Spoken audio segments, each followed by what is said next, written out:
성가대 귀한 찬양 또 헌송 중창으로 하나님께 말씀을 열 수 있도록 이렇게 귀한 찬양의 메시지를 주시면 너무 감사드립니다.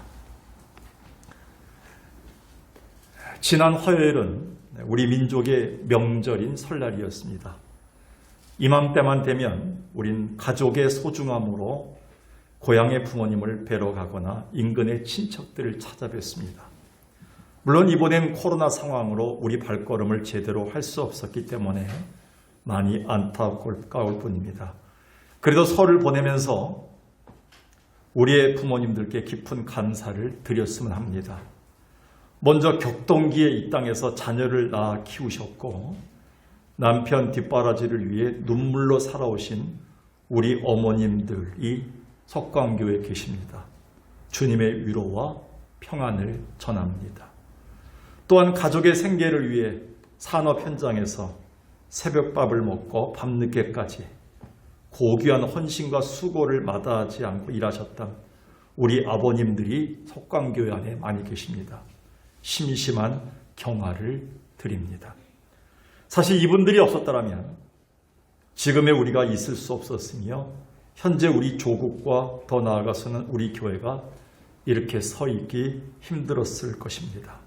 그래서인지 이번 설을 보내면서 누구보다 교회와 가정을 위해 눈물을 흘렸던 여러분들의 기도가 얼마나 소중한 것이었는가를 새삼 다시 느끼고 이런 마음을 담아서 설교를 준비하게 되었습니다. 정말 주 안에 굳게 선 교회가 무엇입니까? 곧 기도 위에 굳게 선 교회 아닐까요? 따라서 새해를 맞아 그 어느 것보다 기도로 살아야 되겠다는 다짐을 하면서 새해를 시작했습니다. 탈무드에 이런 이야기가 있습니다. 한 천사가 천국문을 열기 위해 이 땅에 내려와 나라를 위해 목숨을 바친 애국자들의 피를 가지고 올라갔는데 웬걸 천국문은 열리지 않았습니다. 그래서 천사는 또 세상에 내려와 슬픔과 애통함으로 죽어간 한 여인의 한숨을 걷어가지고 왔는데 그 결과는 마찬가지였습니다.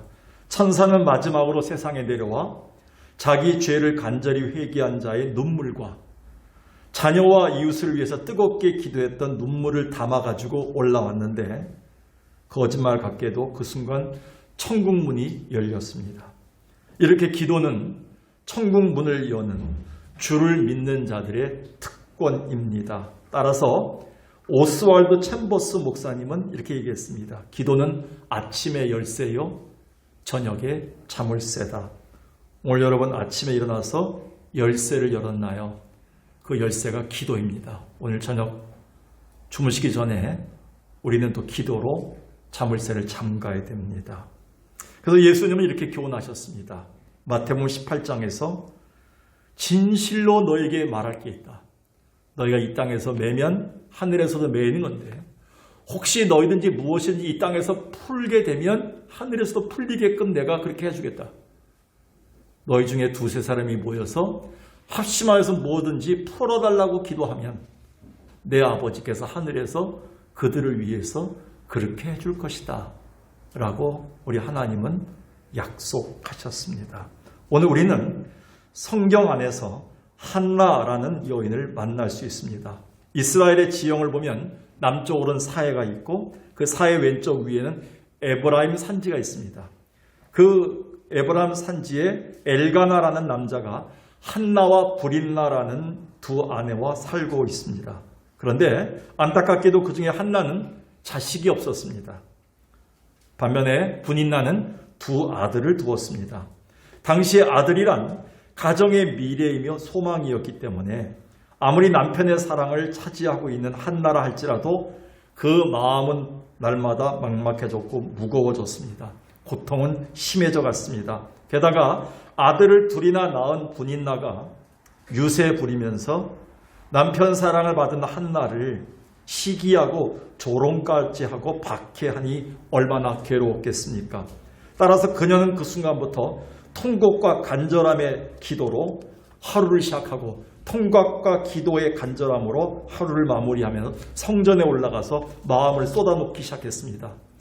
그런데 바로 이 기도가 그녀의 인생의 문이 열리게 했고 은혜를 가져오는 계기가 되었습니다. 오늘 본문은 새해를 맞는 우리에게 기도에 대한 깊은 교훈을 가져옵니다. 그렇다면 오늘 우리가 이 세상에서 비록 코로나 상황이라도 기도로 살아야 하는 이유가 무엇일까요?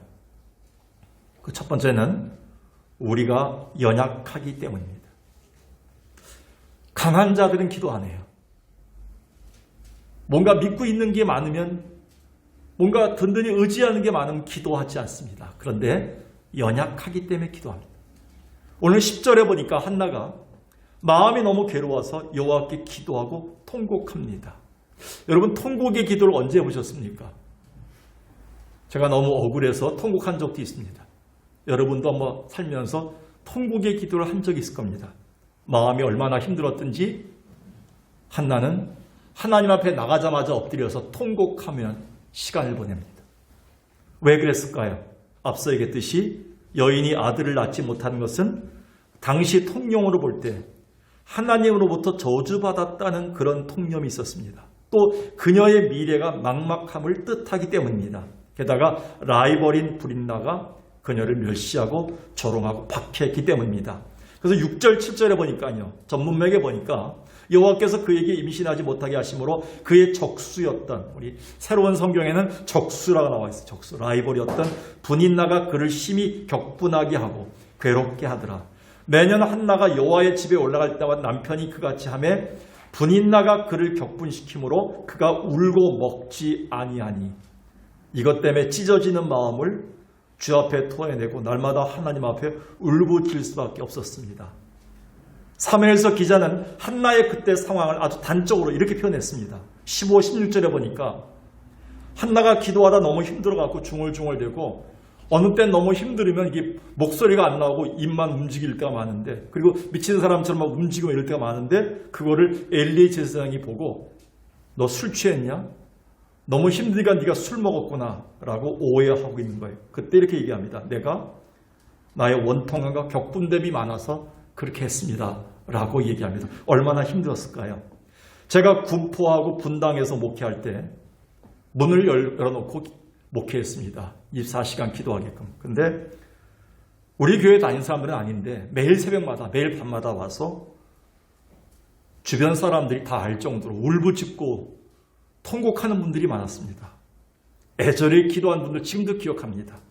남편의 질병으로 절대절명의 위기에 처했던 분이 밤에 기도하고요. 한 번은 밤 12시가 되어서 버선발로 튀어나와서 시동생이 자기를 죽이려고 칼을 들고 왔는데 교회 밖에 피할 데가 없어 왔다 하는데 부들부들 떨었는데 시동생이 들어올까 봐 저도 겁나더라고요.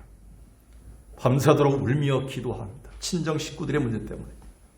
신경쇠약으로 잠을 못 자서 늘 약을 달고 살았던 분을 기억합니다. 정말 그들은 천부여 의지 없어서 손들고 온 분들이었습니다.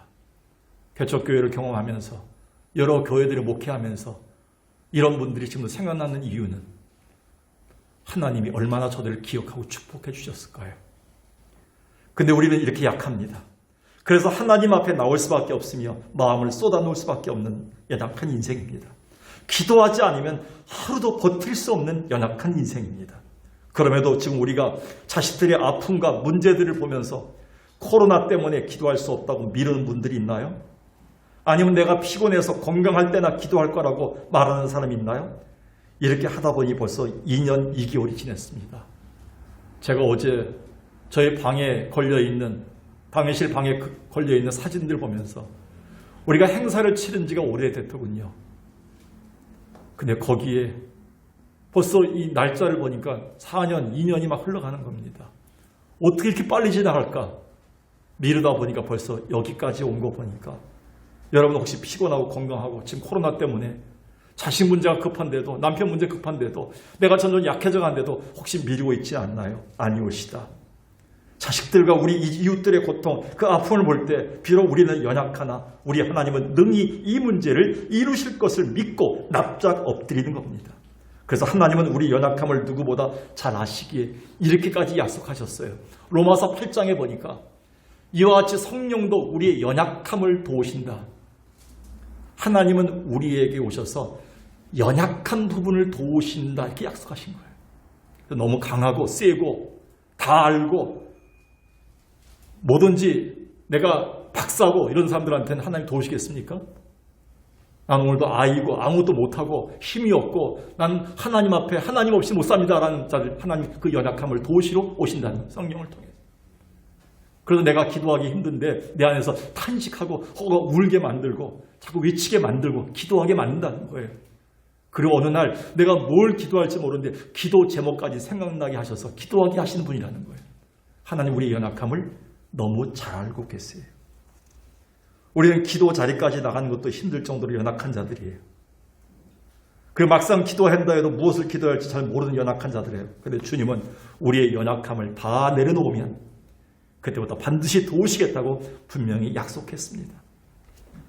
하나님이 참 마음에 아팠던 민족이 자기 백성인 이스라엘 아니겠습니까?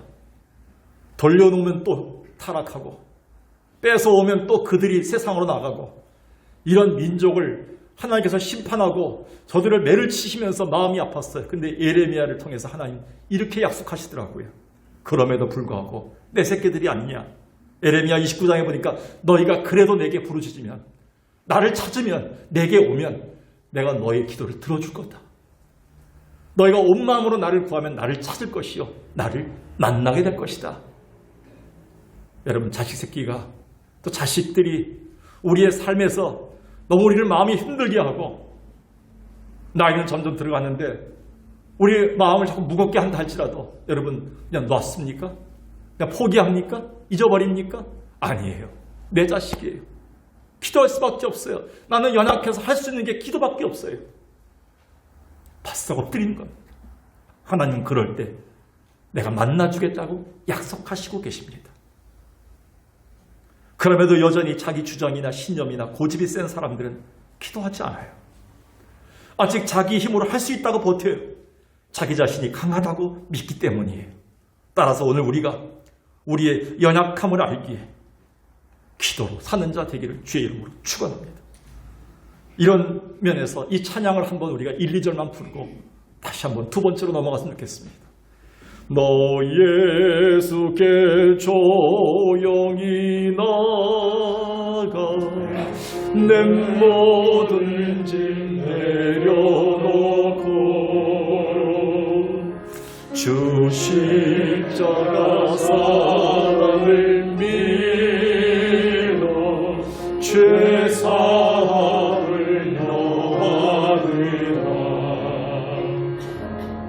주 예수께 조용히 나가 우리의 마음을 쏟아놓을 분은 하나님밖에 없습니다.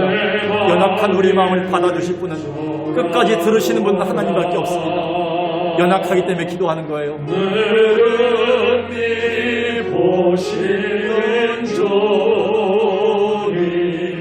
그 은혜를 베푸시니 2절까지 보겠습니다. 너 예수의 은혜를 입어 내 슬픔이 없어지리. 내 이웃을 늘 사랑하여 너 바른 것 거저주라. 주 예수께 조용히 나가 내 마음을 연약한 마음을 다 쏟아놓으라. 내가 받아주시라. 내 마음을 쏟아놓으라. 너희 보시는 종이 그 은혜를 베푸시니. 두 번째요. 우리가 올해 이 세상에서 기도로 살아야 될 이유 두 번째는 살아계신 하나님의 능력을 우리가 직접 체험할 수 있기 때문입니다. 너무나 괴로웠던 한나는 실로의 하나님의 성막에 들어가 오랫동안 기도했는데 너무 힘든 나머지 그녀가 입안으로 중얼거리는 걸 본 엘리스장은 술에 취했다고 말하지요. 그게 12절 14절입니다. 오랫동안 기도하는 그 한나를 봤던 엘리가 입술이 동하는 것을 보고 음성이 나오지 않는 걸 보면서 취한 줄 생각하고 포도주 끊으라. 너 좀 술 좀 끊으라. 이런 말합니다. 저기 엘리 제사장은 한나가 너무 괴로워 술을 먹고 취한 줄 알고 그렇게 오해한 겁니다. 그만큼 한나의 기도는 심정을 애절하게 쏟아내는 성령에 취한 기도였습니다. 15절에 한나가 이렇게 얘기합니다.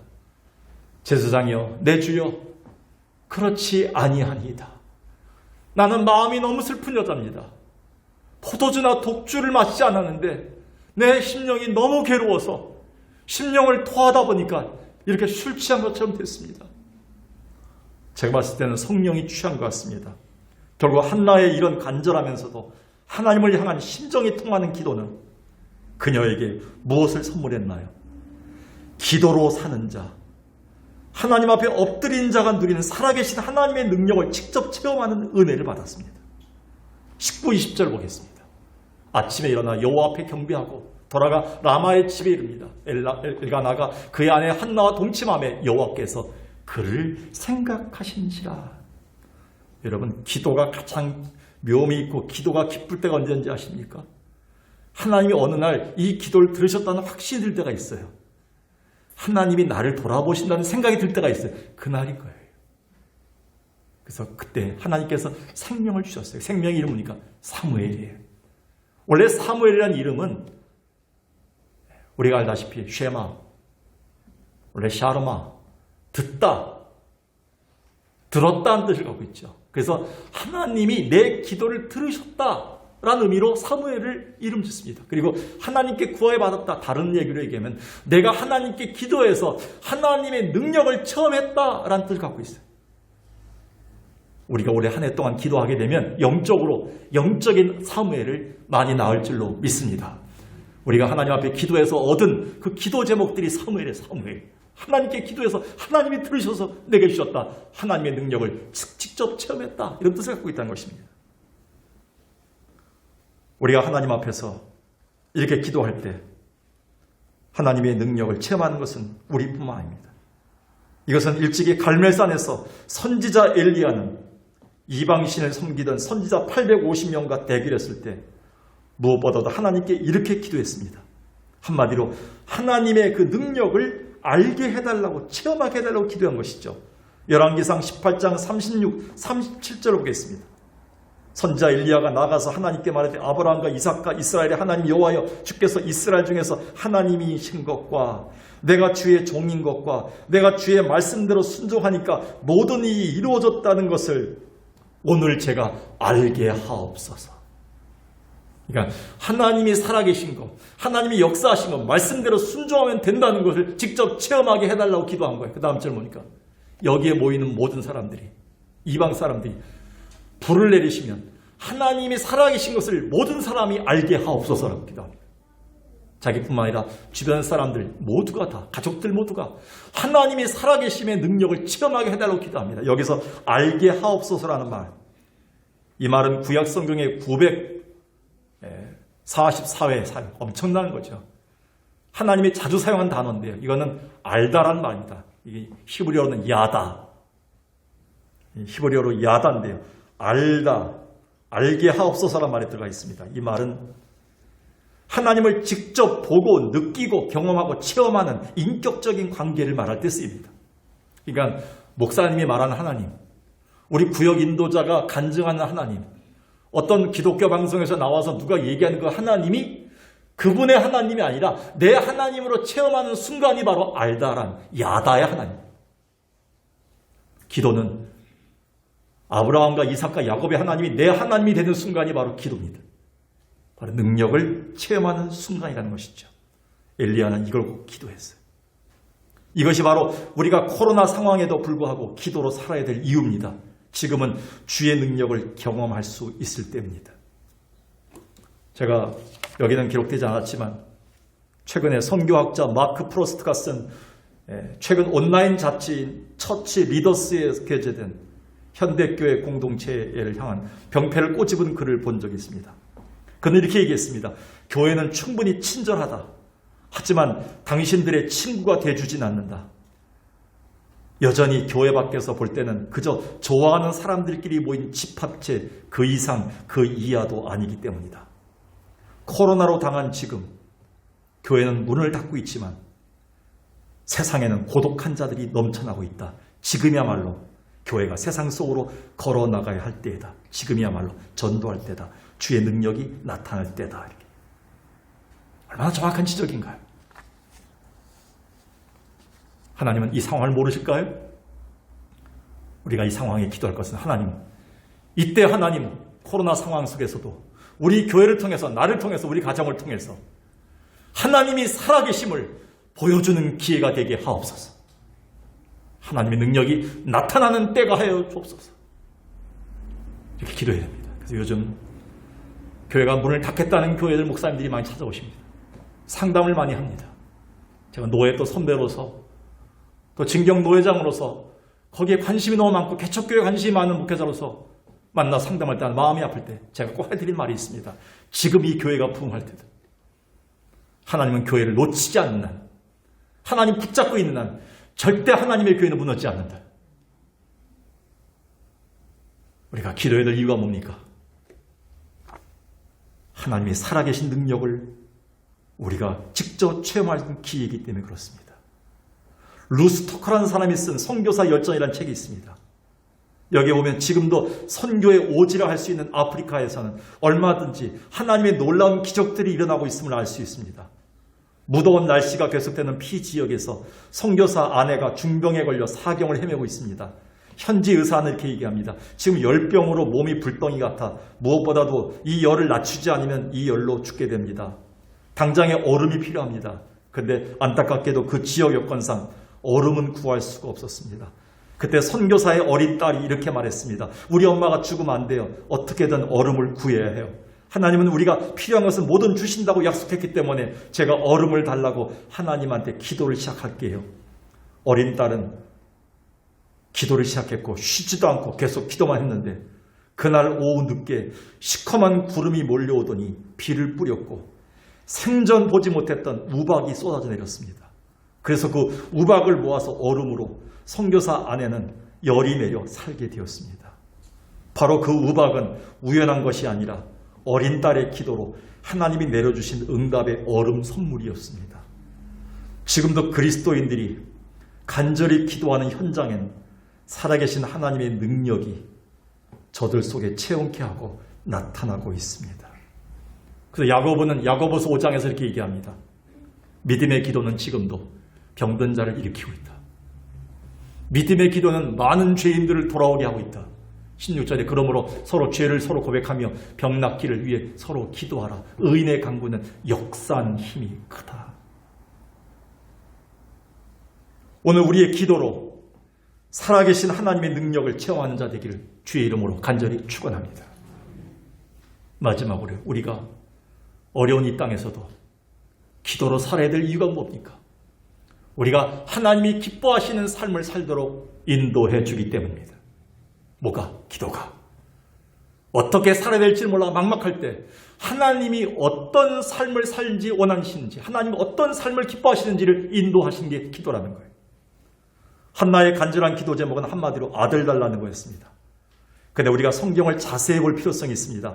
그녀의 기도는 단지 기복 종교의 모습처럼 아들을 비는 정도가 아니라 이 일을 통해서 먼저 하나님의 뜻을 깊이 아는 기도였습니다. 그리고 하나님이 기뻐하시면 자기 기도에 응답해달라는 기도였습니다. 그래서 만약 아들을 주신다면 먼저 패역한 이스라엘을 인도하는 하나님의 제사장으로 우리 아들이 쓰임받게 해달라고 주 앞에 서원한 겁니다. 그게 11절입니다. 서원하여 이르되 만군의 여호와여, 만일 이 여종을 돌아보시고 불쌍히 여기사 아들을 주신다면 내가 평생에 그 아들을 하나님께 바치겠나이다. 머리에 삭도를 대지 않고 하나님의 일로 쓰임받는 제사장이 되게 하였나이다 라고 기도합니다. 결국 한나는 그의 기도로 하나님이 기뻐하시는 삶을 인도받았으며 결국은 하나님께 영광 돌리는 결과를 가져왔습니다. 여기에는 구속사의 큰 섭리가 있습니다. 당시 이스라엘은 마치 아들을 낳지 못하는 여인과 같은 생명과 소망이 없는 민족이었습니다. 그런데 한나가 낳은 아들 사무엘이 하나님께 드려짐으로 이스라엘의 생명이 다시 회복되고 하나님의 백성으로 다시 쓰임받을 수 있게끔 된 것 아니겠습니까? 그래서 하나님께서 사울을 세우더니 다윗을 찾아내시고 다윗을 세우더니 아브라함과 다윗의 젖은 예수 그리스도가 오는 길을 만들지 않으셨습니까? 한나의 하나님의 뜻을 구하는 기도, 그리고 막막했던 그 민족 앞에 사무엘을 드림으로 기도의 응답을 통해서 하나님께 영광되는 삶을 살았던 이 기도, 우린 단순한 한 가정의 기도가 아니라, 단순한 내 질병에 대한, 내 연약함에 대한 기도가 아니라 이 기도를 통해서 하나님의 놀라운 일들을 이뤘던 사실을 우리는 기억해야 됩니다.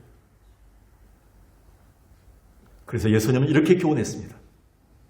마태복음 6장 31절, 제발 무엇을 먹을까, 무엇을 입을까, 무엇을 마실까, 자꾸 그런 것만 기도하지 말라. 그건 이미 다 알고 있다 내가. 그거는 저기 무당들이 하는 기도, 성황당 기도다, 이방인들이 기도다, 그런 기도 안 해도 된다, 다 알고 있다, 이렇게 얘기합니다. 그러면서 이렇게 합니다. 먼저 그의 나라와 그의 의를 먼저 구하라. 그러면 그 모든 것은 다 내가 책임져 줄 것이다, 이렇게 얘기합니다. 먼저 그의 나라와 그의 의가 뭡니까? 하나님이 기뻐하신 일이 무엇인지, 하나님의 나라에 뭐가 필요한지, 우리 석강교회에 어떤 일이 가장 필요한지를 먼저 기도하라는 거예요. 먼저 찾아내라는 거예요. 그 기도하면 너희 자식의 문제는 내가 알아서 책임져 주겠다, 이렇게 약속한 거예요. 이게 한나의 기도와 똑같습니다. 예수님은 우리에게 이렇게 요구했습니다. 너희가 기도할 때 하나님의 뜻이 이 땅에 이루어지도록 기도하고, 주의 이름이 우리 가운데 거룩해지도록 기도하고, 주의 나라가 임하도록 먼저 기도하라. 그러면 일용할 양식의 문제는 내가 줄 것이다. 우선순위가 바뀌면 안 되는 것이죠. 한나는 반드시 알았어요. 하나님, 이 민족을 볼 때, 이 나라를 볼 때, 이 세상을 볼 때 소망이 없습니다. 우리 아들을 주신다면 아들을 하나님께 그런 데 쓰임받게 하겠습니다, 라고 기도했어요. 하나님 그를 통해서 엄청난 일들을 이루어 가십니다. 하나님이 기뻐하시는 기도는 하나님이 기뻐하시는 영광의 삶을 사게끔 인도하십니다. 그래서요, 사도 요한은 이렇게 얘기했습니다. 우리의 가장 담대한 삶이 뭐냐? 그를 향하여 우리가 가진 담대한 것은 이것뿐이니 그의 뜻대로 무엇을 구하면 들으심이라. 그가 누굽니까? 하나님이에요. 하나님이 원하시는 기도를 드릴 때 가장 담대할 수 있어요. 하나님, 제게 돈 주세요, 건강 주세요, 집 주세요, 차 주세요, 하나님 제게 이 모든 것을 다 풀어지게 해주세요. 거기까지만 기도하면 무당 기도예요. 하나님, 우리 아들을 주신다면, 우리에게 집을 주신다면, 우리에게 이 돈을 주신다면 하나님 어떻게 기뻐하실까요? 어떻게 쓰임받을까요? 라고 하나님의 생각을 먼저 물으라는 겁니다. 이 기도할 때 담대하게 하나님께 외칠 수 있다는 거예요. 하나님, 우리 석강교회가 부흥돼야 될 이유, 석강교회가 물질적으로 어렵지 않아야 될 이유가 무엇입니까? 하나님, 석강교회 왜 청년들이 와야 됩니까? 그 이유가 분명해야 된다는 것이죠. 하나님이 이루실 뜻을 이룰 수 있는 교회가 되기 위해서 그런 가정에 대해서 하나님 주셔야 됩니다, 라는 그것이 가장 담대한 기도라는 거예요. 단지 우리 가족이 먹고 살기 위해서, 단지 우리 아들이 잘 살기 위해서, 단지 다른 사람은 몰라도 우리 자식들이 잘 되기 위해서만 기도한다면 하나님 그 기도는 기뻐하지 않으신다는 겁니다. 그런 면에서 그 유명한 신학자 어거스틴을 키웠던 모니카의 기도가 생각납니다. 그녀는 타락하여 세상에 빠진 아들 어거스틴을 위해서 날마다 눈물로 기도했습니다. 왜? 10대 때 왜 술집 여자를 만나 나가서 아기를 낳고 사니 얼마나 괴롭겠습니까? 어린 아들이 나가서 세상에 타락했으니 날마다 기도했습니다. 하나님, 우리 아들이 지금은 타락했지만 반드시 주님께서 저들을 돌이키셔서 아들이 주님 나라에 유용한 하나님의 사람이 되게 해달라고 날마다 기도했습니다. 놀랍게도 아들 어거스틴은 회개하고 돌아왔고 하나님께 쓰임받는 위대한 신학자가 되었습니다. 그 후에 어거스틴의 어머니는 만나는 모든 사람들을 붙잡고 이렇게 얘기합니다. 눈물로 키운 자식은 결코 망하는 적이 없습니다. 하나님이 꼭 쓰셨습니다. 그 이후 얀볼로스의 감독이 된 어거스틴은 그의 유명한 책 고백록에서 이렇게 말합니다. 그동안 눈물로 나를 지켜내신 어머니는 지금 내 시야에서 떠나셨지만 나는 비로소 어머니의 기도로 하나님의 시야에서 쓰임받으며 살아가고 있다. 얼마나 멋있습니까? 나를 향해 눈물로 기도했던 어머니는 내 시야에서 떠나 지금 하늘로 가셨지만 그 어머니의 눈물의 기도로 난 하나님의 그 눈동자 밑에서 하나님의 보호하면서 쓰임받은 인생이 되었다. 할렐루야. 하나님이 기뻐하시는 기도를 하나님 받으시면 후회할 일이 없습니다. 단지 이 코로나 상황에 교회가 좋아지게 없어서, 코로나 상황에 장사가 잘 되게 없어서, 코로나 상황에 직장이 유지되게, 단지 그것만 기도하지 마십시오. 코로나 상황을 회복시켜 주시면 하나님 우리 교회가 어떤 교회가 되기를 원합니다. 하나님 거기까지 기도하시기 바랍니다. 내가 이제부터는 코로나 전에 했던 그 행악한 모습들, 그 죄악된 모습들을 버리고 이제는 새롭게 살겠습니다라는 결단이 들어가야 된다. 이제는 물질을 함부로 사용하지 않겠습니다. 시간을 함부로 사용하지 않겠습니다. 옆에 있는 사람들을 함부로 말하지 않겠습니다. 하나님, 이제는 새로운 인생으로 거듭나겠습니다. 하나님이 기뻐하시는 기도로 바뀌어야 된다는 거죠.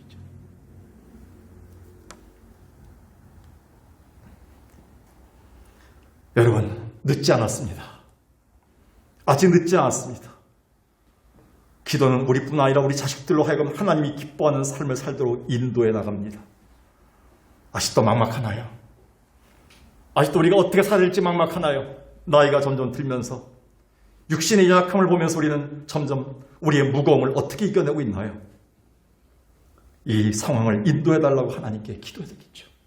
하나님 기뻐하는 삶을 살게 해달라고 기도해야 되겠죠. 우리 한번 이 찬양으로 마치겠습니다. 기도는 우리의 한시 빛으로 인도하니 앞이 캄캄할 때 기도 잊지 마세요. 1절 2절만 부르겠습니다.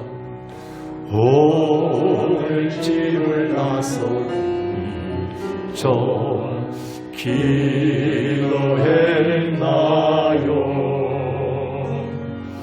오늘 받은 종이에 요소했나요? 기도는 우리의 안식 빛으로 인도하니 앞이 캄캄할 때 기도 잊지 마세요. 2절까지 보겠습니다. 마음의 분노가득하네 기도했나요?